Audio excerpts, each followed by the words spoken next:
It's like this is the clearest like fixed fight you're ever gonna see. But look at this guy holding his hands out and watch. Watch that. He like literally shows him his chin, like, and he goes down. It's so fake. Look at, I mean, he's got nothing. I wish that I could have knocked him out at the start, but as we saw, he came to my ears and whispered, "Please be easy on me." He thought I'm Mike Tyson, and I will follow his script 40 seconds after I broke the clown's jaw. We are boxers, not content creators. I wish that I could have knocked him out at the start, but as we saw. The day after I woke up and told my wife, "Why did I do that?" I don't know. I just don't know what the hell goes on. I remember one thing. I had a very hard moment in that part of my life, but I assure you, in that age, I could have put that clown in the first round, but I sold my soul. And you could only take so much, and at a certain, like that one that he got from Joshua, ooh. You know, say if you have like a punch card, you have like so many punches that you can get in your life, which I believe you do. I believe there's a certain number.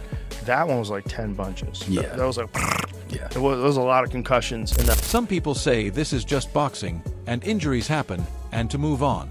But context matters because this wasn't framed as normal boxing. It was marketed as legitimacy without earning it. And when marketing outruns reality, someone pays the difference. And in this case, the bill was paid in bone metal in long-term consequences that nobody wants to publicly own. Anthony Joshua's gigantic. So big. He's so big. He's so much bigger. So, of course, like his punch that he knocks Tyron Woodley out cold with, Joshua just eats it. Yeah. Because he's a giant. Yeah. He's a fucking giant man. So big, dude. He's so big. I don't think Jake Paul is evil. I think he is a product, and products get pushed until they break. And when they break, the blame shifts from manufacturer to user to environment to chance. Even though chance doesn't schedule fights, people do, and decisions always carry consequences. Whether or not anyone wants to accept them afterward, there is a chilling effect coming because fighters will hesitate. Commissions will be questioned, insurers will tighten, and when easy money dries up, loyalty evaporates, and praise turns into distance. And fans who enjoy spectacle still crave authenticity, which Anthony Joshua delivered in its rawest form, making it harder to sell diluted versions of reality going forward. Jake Paul, pin him down and hurt him. That has been the request leading up, and that was on my mind. It took a bit longer than expected, but the right hand finally found it. Then came the rumors. Days after the fight, allegations began circulating that Jake Paul had attempted to bribe Anthony Joshua before the bout. I keep replaying the Anthony Joshua knockout in my head, and every time it loops, it gets uglier. Because this was never just Jake Paul getting hurt, but a business model smashing into real violence in front of millions. And when that happens, promoters, executives, and partners don't rush toward truth. They rush toward leverage, protection, silence, and damage control. And you can feel that tension in every carefully trimmed statement and every unanswered question floating in the air right now. Jake Paul did not build a traditional boxing career. He engineered a controlled ecosystem where variables were managed, opponents were selected, narratives were softened, and risk was negotiated, and those systems only function as long as everyone agrees to play their role. Which is why the moment Anthony Joshua refused to cooperate and fought him like a normal heavyweight, the entire illusion collapsed instantly and panic replaced confidence. Seemed to me like sparring. Yeah. When I watched it, which, you know, look, I paid for it. They got me. I thought it was going to be a real fight, but I'm not mad. $1 million on. That's the problem. Yeah. That's why, look, maybe it was a real fight. Maybe that's just the level that they both fight at. But it didn't, you know, it seemed a little sus, you know.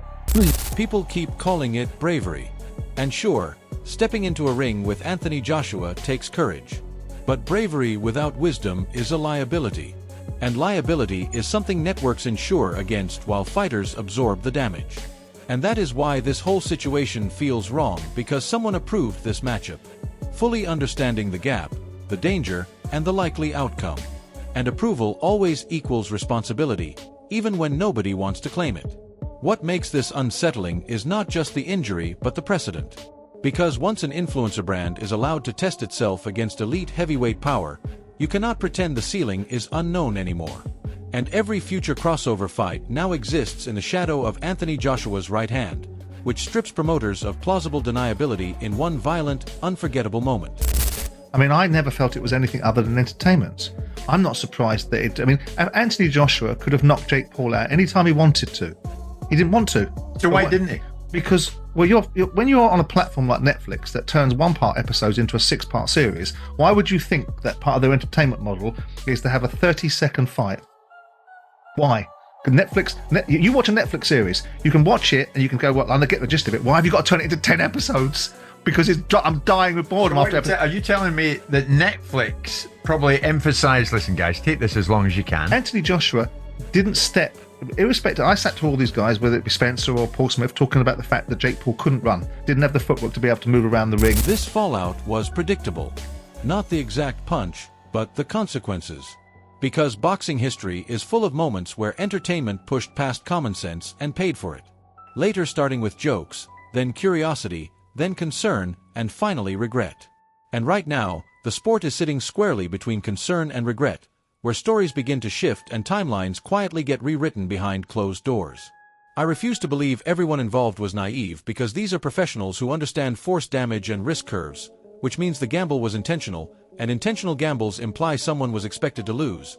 And what bothers me is that the outcome clearly wasn't supposed to look this final, this decisive, or this exposing, which is usually where truth starts leaking out. So nuts, right? Just the fact that he's willing to fight the 2-time heavyweight champion, former Olympic gold medalist, a guy who's gigantic in his prime, built like a Greek god. And you're gonna stand, and he's a one-punch killer. And you're going to stand in front of that guy? And he avoided shots till the 6th round. He just started getting tired. The Mike Tyson memory loss comments still linger for me because those aren't throwaway lines. They are warning flares, and flares are never fired accidentally. Whether the cause is physical, psychological, or emotional, it adds a layer of unease that never got resolved, only buried under hype until Joshua's knockout dug it back up for everyone to see again. Fighters watching this don't see drama or controversy. They see timing, distance, intent, and the terrifying moment when Jake Paul realized the rules had changed and the safety net was imaginary.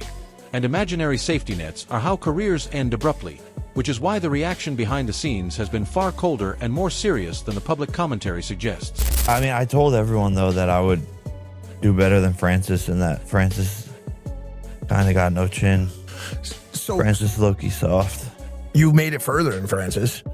Yeah. So there was, I mean, by he went 6 rounds.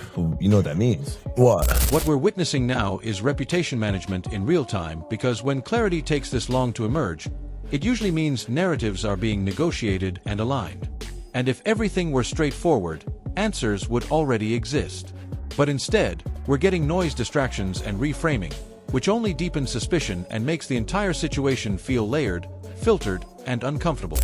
As I look at it, for the fans, it put boxing still on the map because it keeps boxing relevant. Having exhibition fights like this, different celebrities and different things like that. I look at it as a fun thing for fans and stuff like that. I don't really take it seriously, because we in the business of boxing. That right there is just exhibition stuff. But I'm hearing they say it's a real fight. But yeah, it's a real fight because both guys are getting in a fight. I'm still the one that be thinking. Anthony Joshua isn't a hero or a villain in this story.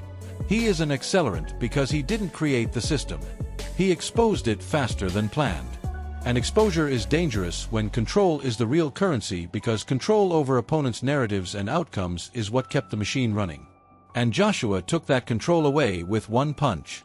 I keep thinking about Anthony Joshua afterward, not celebrating, not posturing, but looking almost annoyed because for him, this wasn't history or controversy. It was just work.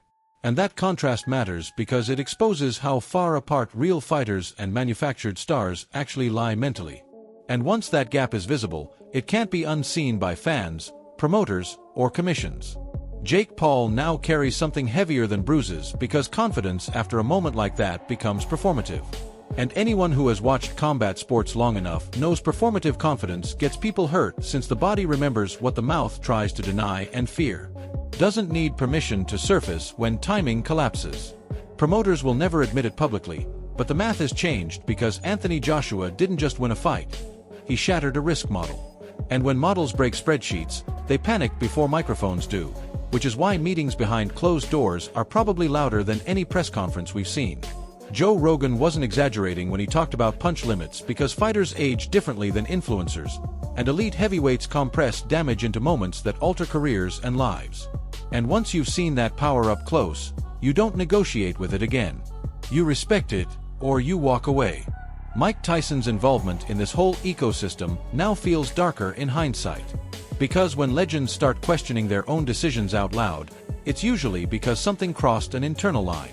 And that line isn't about money or ego. It's about identity and regret.